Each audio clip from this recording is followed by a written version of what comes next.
It was a crisp autumn evening in October 2000 when Clara Winslow, a 24-year-old schoolteacher in Missoula, Montana, left her classroom at the local middle school. Clara was beloved for her patience, her warmth, and her dedication to her students. That evening, she had planned to stop by a friend's house before heading home, taking the familiar path along the quiet streets that threaded the small town. But she never arrived. By the next morning, when Clara failed to answer calls and her absence became alarming, her family reported her missing. Detective Samuel Reynolds, a veteran officer with the Missoula Police Department, was assigned to the case. From the beginning, it was clear this disappearance was unusual. Clara's life was orderly. She kept regular routines and was cautious by nature. The sudden vanishing suggested more than mere oversight or accident. Officers immediately canvassed the neighborhood, interviewing neighbors and colleagues, but initial leads were sparse and frustratingly vague. Several witnesses reported seeing a suspicious man loitering near the school around the time Clara left. Another described a dark SUV parked unusually along the street, its driver appearing to observe the area closely. While circumstantial, these accounts became the first threads investigators would later follow to reconstruct the events of that night. Clara's family took an active role in the search. Flyers were distributed throughout Missoula. Radio announcements broadcast her disappearance, and volunteers combed nearby parks, alleyways, and empty lots. The first days were filled with frantic energy, dozens of tips, and the painful realization that despite effort, there was no immediate trace of her. Weeks passed, then months, and eventually the case went cold. Her parents, Richard and Elaine Winslow, endured years of uncertainty, their lives shadowed by the haunting absence of answers. Despite exhaustive local investigation, the trail ran cold. The case remained unsolved, a painful memory lingering over the community. Clara's disappearance became a quiet legend in Missoula, whispered about in school hallways and neighborhoods, a reminder of unanswered questions and unresolved grief. In 2025, the Montana Department of Justice reopened the case as part of a statewide cold case initiative. Detective Harper Lane, recognized for her expertise in long unsolved crimes, was assigned to review the file. Lane began by meticulously examining every preserved report, photograph, and witness statement from 2000. Each detail, no matter how small, became critical in reconstructing Clara Winslow's last known movements. Technological advances in forensic science offered new avenues.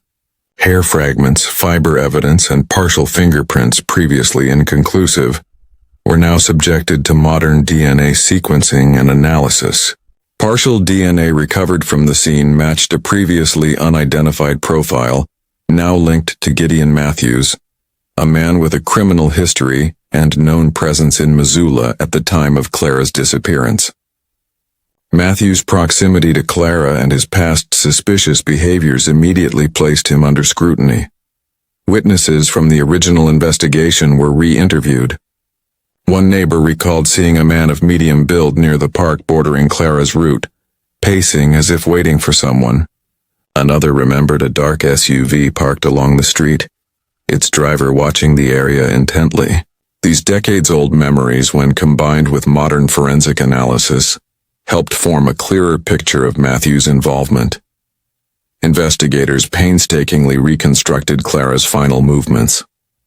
She left the school at approximately 6:45 p.m., walking along familiar streets illuminated by streetlights, passing houses and quiet yards. Matthews's confirmed movements were cross-referenced with employment records, residential addresses, and witness accounts, confirming that he had been near Clara multiple times along her path. Each confirmed overlap strengthened the emerging timeline. A thorough search of Matthews's former residences and storage spaces yielded significant evidence. Clothing and personal items were found to contain fibers consistent with those collected along Clara's route. Hair fragments confirmed via DNA analysis to belong to Clara were recovered from his possessions. While any one of these findings might have seemed circumstantial, together they established a compelling link. Interrogation of Matthews was approached with care. Detective Lane presented the DNA results, fiber comparisons, fingerprint matches, and corroborated witness statements. Matthews initially denied any wrongdoing, claiming coincidence and denying he had been near Clara that evening. Investigators noted subtle signs of evasion, hesitation, and inconsistencies in his statements. Confronted with the mounting evidence, Matthews admitted being near Clara but attempted to minimize his actions, downplaying his role in the disappearance. Spatial analysis was crucial. Matthews's known locations were mapped alongside Clara's reconstructed path, highlighting intersections corroborated by witness accounts and forensic evidence. Behavioral patterns from Matthews' past, including previous offenses and suspicious behavior, contextualized how he could have encountered Clara that night and reinforced the plausibility of his involvement. Community engagement remained central to the investigation. Friends, neighbors, and colleagues provided detailed recollections of Clara's routines, habits, and character. Their memories helped investigators interpret forensic evidence in the context of her daily life, keeping the focus on Clara as a person rather than reducing her to a missing person file. All forensic evidence underwent meticulous re-examination. DNA sequences were retested for accuracy, fibers independently verified, and fingerprints analyzed with contemporary technology. Detailed documentation ensured that every piece of evidence could withstand the scrutiny of a courtroom, reinforcing the case's credibility. Investigators also examined Matthews' activities surrounding the disappearance. Employment records, residential history, and communication logs were cross-referenced with witness accounts and forensic findings, confirming multiple opportunities for him to encounter Clara. Each verified link strengthened the case while systematically ruling out alternative explanations. The cold case unit organized the findings for prosecutorial review. Timelines, visual reconstructions, and detailed maps illustrated the sequence of events. The case could now be followed logically, showing how evidence and Matthews' actions converged, leaving little room for doubt. Community involvement continued to play a vital role. Residents organized remembrance events, shared memories, and maintained public attention on the case. Their continued participation highlighted the importance of persistence, vigilance, and collective effort in resolving long-standing mysteries. Clara's parents, Richard and Elaine Winslow, contributed critical insights into her routines, daily habits, and character. Their testimony aligned with witness accounts and forensic findings, emphasizing the human dimension of the case and why resolution after decades was so essential. Investigators systematically eliminated alternative explanations. Coincidence, accidental evidence transfer, and misidentification were carefully considered and excluded through cross-referencing witness accounts, forensic data, and reconstructed timelines. The combination of DNA, fiber, and fingerprint evidence, corroborated by witness statements, created a coherent and compelling narrative, leaving minimal room for doubt. Detective Harper Lane reflected on the investigation. Every fragment, every fiber, every recollection mattered. Even after 25 years, these details formed the foundation for uncovering the truth. Her words exemplified the philosophy of the cold case unit. Methodical persistence in modern forensic science could solve cases long thought impossible. By 2025, investigators had compiled a fully verified case against Gideon Matthews. Every aspect of Clara Winslow's disappearance was reconstructed and corroborated. Physical evidence, behavioral analysis, witness testimony, and Matthews' partial admissions formed a legally robust case ready for prosecution. The story of Clara Winslow, once obscured by decades of uncertainty, was now illuminated through scientific innovation, meticulous investigation, and community collaboration. Preserved evidence, re-examined using modern methods, transformed a cold case into a pathway toward justice. The narrative highlighted both scientific precision and the human story behind her disappearance. The reconstructed timeline, combined with witness accounts and forensic findings, established a clear chronological sequence of events. When the case reached the courtroom, jurors would be able to follow the evidence logically, understanding how each piece connected Matthews to Clara and how the night unfolded. Through tireless effort, the cold case unit reconstructed Clara's final hours in extraordinary detail. Every investigative step preserved the integrity of the case, ensuring that when it reached trial, justice could be delivered with clarity and confidence. Clara Winslow's story demonstrated that even decades-old disappearances could be solved.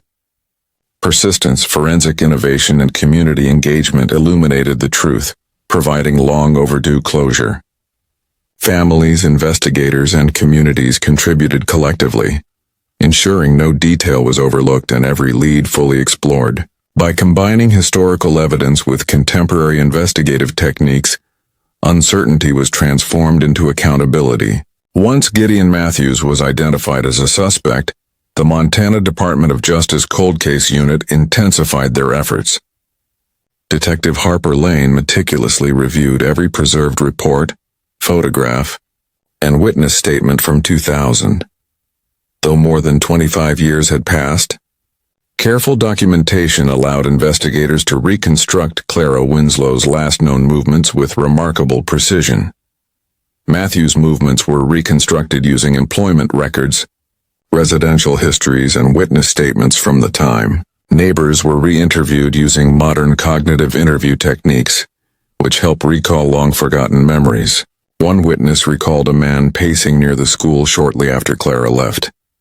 Another remembered a dark SUV parked along the street, the driver watching the area intently.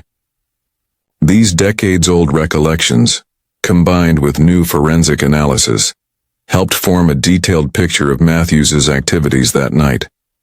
Forensic evidence became the backbone of the investigation. Hair samples, fiber fragments, and fingerprints once considered inconclusive were subjected to advanced DNA sequencing and analysis. DNA recovered from Matthews' possessions matched Clara, confirming her presence. Fibers from his clothing matched those collected along her route home. Partial fingerprints, reanalyzed using contemporary methods, placed Matthews at critical locations connected to her disappearance. Each piece of evidence individually may have seemed minor, but together, they created a compelling and cohesive narrative. Searches of Matthews' former residences and storage units yielded additional findings.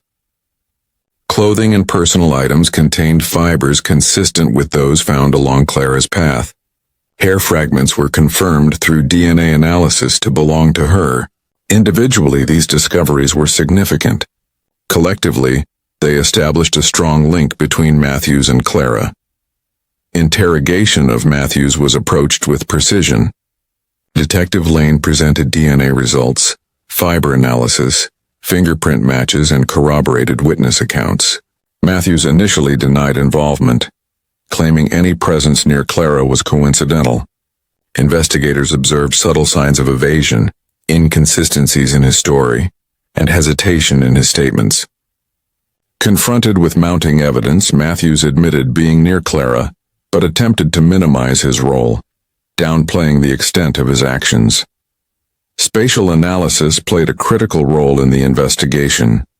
Matthews' confirmed locations were mapped alongside Clara's reconstructed path, highlighting intersections corroborated by witness accounts and forensic evidence. Behavioral analysis of Matthews' past, including previous offenses and suspicious conduct, provided context for how he could have encountered Clara that evening, reinforcing the plausibility of his involvement. Community involvement remained central to the investigation. Friends, neighbors, and colleagues provided detailed recollections of Clara's routines, habits, and personality.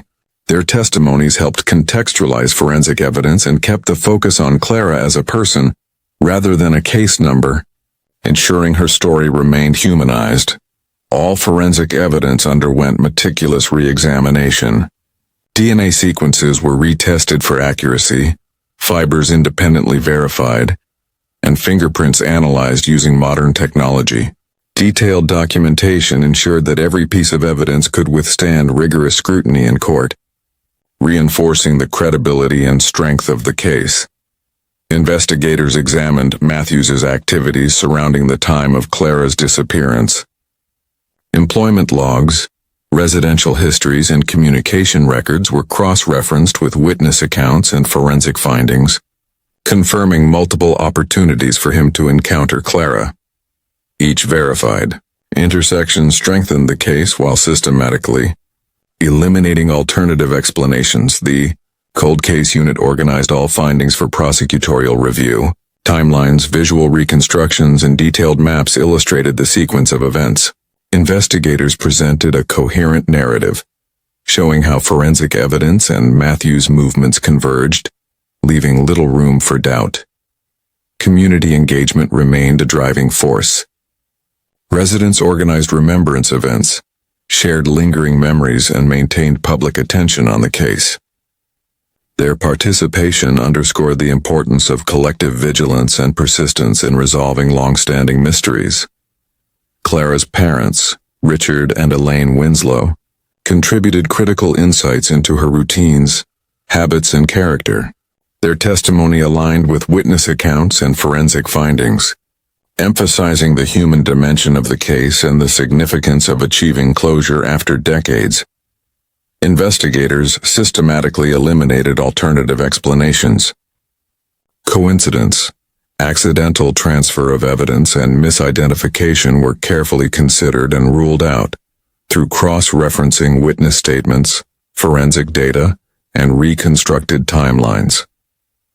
The combination of DNA, fiber, and fingerprint evidence, corroborated by witness statements, created a coherent and compelling narrative, leaving minimal room for doubt. Detective Lane reflected on the painstaking process. Every fragment, every fiber, every recollection mattered. Even decades later, these details formed the foundation for uncovering the truth.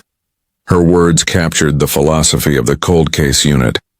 Methodical persistence and the application of modern forensic techniques could solve cases once considered unsolvable.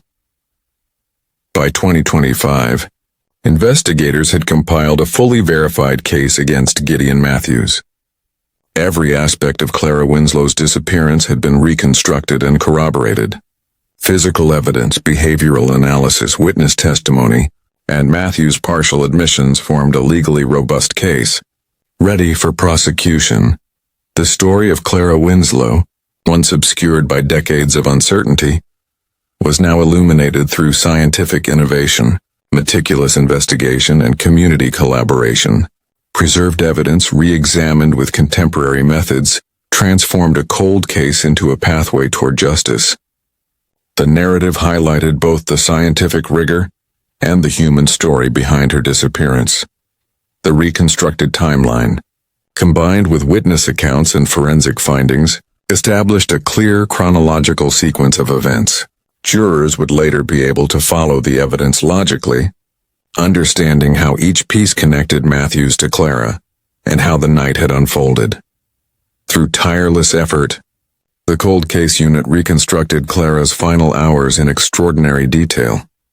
Every investigative step preserved the integrity of the case, ensuring that when it reached the courtroom, justice could be delivered with clarity and confidence. Clara Winslow's story demonstrated that even decades-old disappearances could be solved.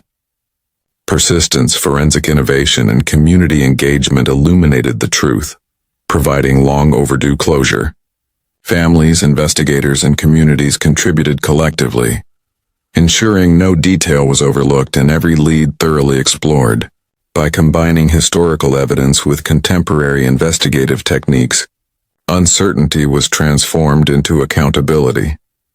The Missoula courthouse was tense with decades of anticipation as the trial for Gideon Matthews began. Families, friends, and community members filled the courtroom, carrying the emotional weight of uncertainty that had lingered since October 2000. At the center, Clara Winslow's parents, Richard and Elaine Winslow, held hands tightly, their faces reflecting sorrow, relief, and cautious hope that they would finally learn the truth. The prosecution began by telling the story of Clara, portraying a young teacher whose life had touched everyone she met. She was remembered for her warmth, intelligence, and dedication to her students. Jurors heard about her work at the school, her volunteer efforts, and the friendships she nurtured. The narrative emphasized that the case was not just about a crime, but about a person whose life had been tragically interrupted. Detective Harper Lane took the stand to reconstruct Clara's final hours. She presented a detailed timeline of Clara's departure from school at 6:45 p.m., her route along familiar streets and intersections with Matthew's confirmed locations, verified through employment records, residential history, and witness accounts. Visual reconstructions illustrated Clara's path, the location of recovered evidence, and critical points where Matthew's movements overlapped with hers, allowing jurors to follow the sequence of events clearly. Forensic experts explained how advances in technology transformed the cold case into a solvable crime. DNA analysis of hair fragments recovered from Matthew's possessions confirmed they belonged to Clara.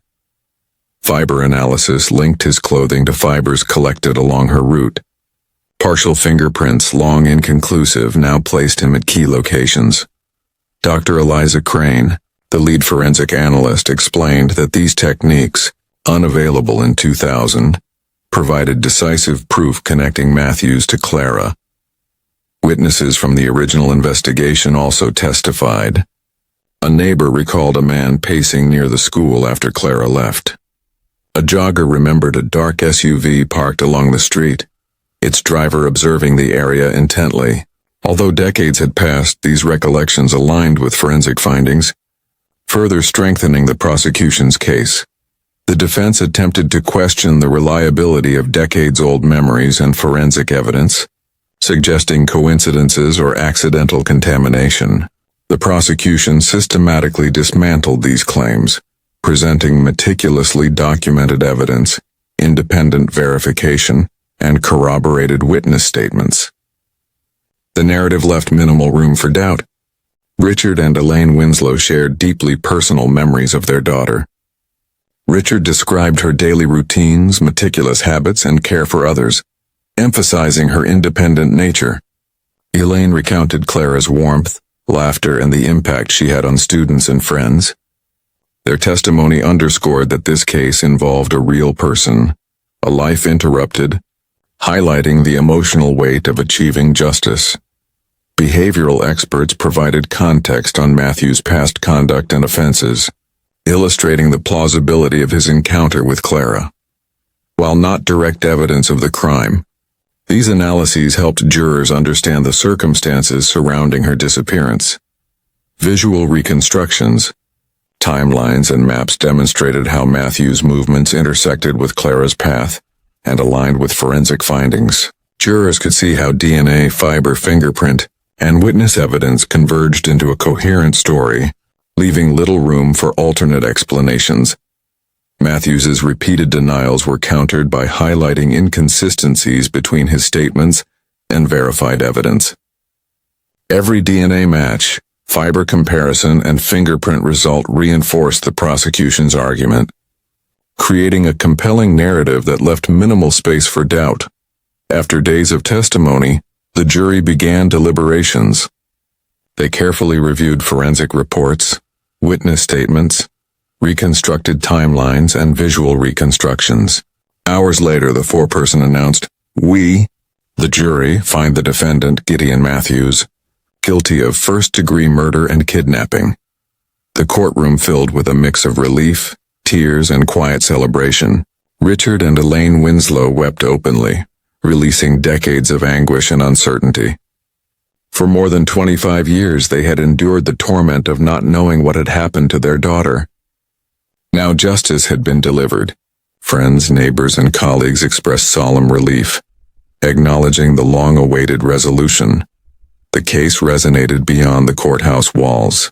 Local and national media highlighted the power of modern forensic science, the importance of evidence preservation, and the dedication required to solve cold cases. Clara Winslow's story became a symbol of persistence and hope, demonstrating that even decades-old mysteries could be resolved. Memorials celebrated Clara's life, work, and enduring impact.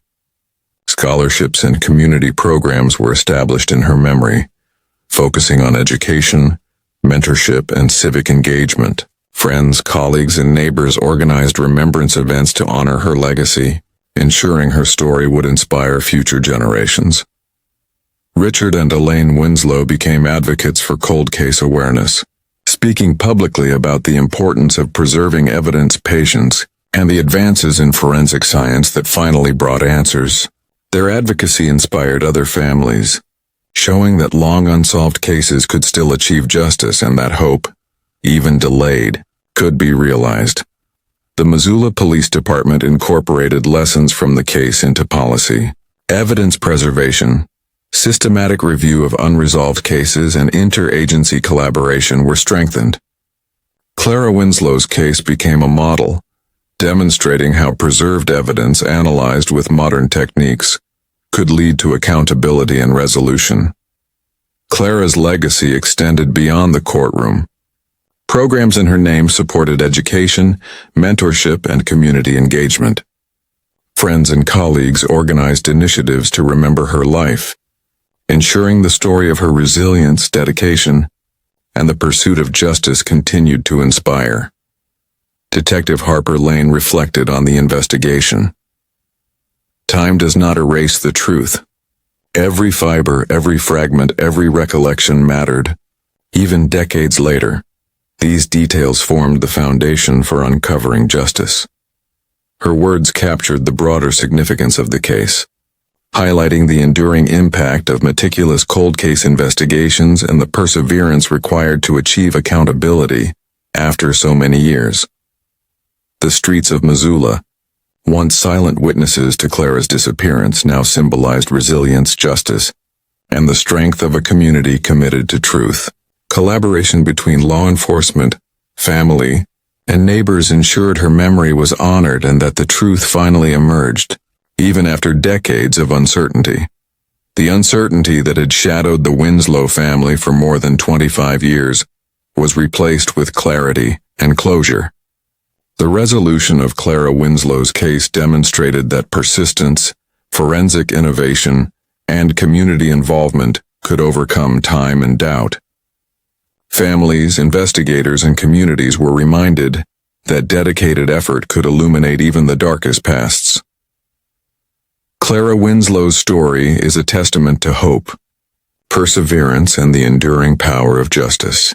Her life, her contributions, and the tireless efforts of those who refuse to forget ensured her story would inspire others to continue seeking truth, preserving memory, and holding perpetrators accountable. Through her legacy, it became evident that time may pass but justice can prevail, and the lives of victims will never be forgotten.